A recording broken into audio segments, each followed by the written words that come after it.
anyari sa PBA comeback ni Greg Slaughter. Na-hype na tayo nung off-conference kasi yun nga, nakita natin siya sa practice ng Titan. Akala natin, all goods na. Pero nasa midway na tayo ng Commissioner's Cup, wala pa ring balita. Tapos biglang makikita natin sa social media na kinuha siya ng Zamboanga ulit for a tournament sa Australia. So, naglabas ng article ang Spin.ph about sa kwentong ito. May tournament sa Melbourne na Asia Pacific Basketball Tournament at kalahok ang Zamboanga Valientes. Kung saan, naglaro na din naman siya si Greg Slaughter. Kumbaga, ito nga yung pampakondisyon era niya nga bago umingay ulit yung PBA talks. Actually, ngayon tong start ng tournament, dalawa silang club team from Philippines yung kasali for a total of 12 teams. Mga matitinding club teams din yung kasali dito. Merong mga galing NBL Australia. So, kaya dapat matindi din yung roster ng Pilipinas para dito. As per writing this video, panalo sila sa kanilang first game kontra MBL All-Stars. Ang import ng Zamboanga ay si Malik Miller, isang G-League player. Meron din silang Matt Johns. Tapos mga familiar names is nagpakitang gilas din with Doug Kramer at Mike Tolomia. Tapos si Greg Slaughter naman ay nag-ambag naman ng 7 points. So, nasa team din pala si Rudy Linganay. Going back to the Slaughter talks, tinatry daw ng Speed.ph na tawagan si Greg pero wala silang makuhang sagot.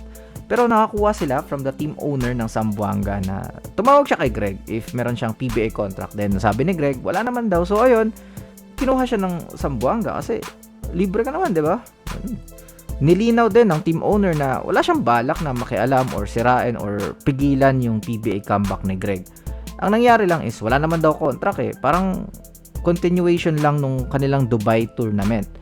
So, ano kaya nangyari sa pagbabalik ni Greg Slaughter? Bakit na-delay or bakit na-udlot or wala na ba talagang pag-asa? Merong sauce dito sa article ng Spin.ph na pinatawag daw yung management ng Titan Ultra about sa signing ni Greg Slaughter. Closed door meeting yung nangyari. Meron naman daw green light, pero bakit walang signing na nangyari? Totoo ba yung silent ban sa liga? Kasi bakit magpapasomon ng management regarding lang sa isang player na babalik? Na usually, hindi naman yung ganyan yung nangyayari, diba? Si Mikey Williams, bakit nagpatawag ba ng meeting? Kung isa-sign siya, diba? Yung mga recent signings, nagpapatawag pa ba ng meeting, diba? February 3, bumisita sa Greg Slaughter sa practice ng Titan Ultra. Nakita natin yan sa official page nila. Pinost pa nila yun Tapos February 17 yung summon daw. Bakit hindi gumalaw yung Titan sa mga dates na yan, di ba? We really don't know kung ano yung totoo dito.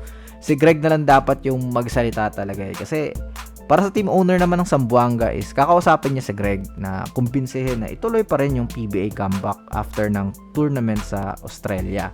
Kasi yun nga, bakit niya pipigilan? Marami nga siyang players na tinutulungan para makapag-PBA. So, andyan nga si Mark Baroka, Mike Tolomia, tapos itong fresh lang si Peter Alfaro. So, kayo ba? Anong tingin yung reason? Bakit hindi pa rin nakakabalik si Greg Slaughter sa PBA? So, kahit gusto niya naman, diba? So, let me know all your thoughts in the comment section below. See you in the next upload. Bye!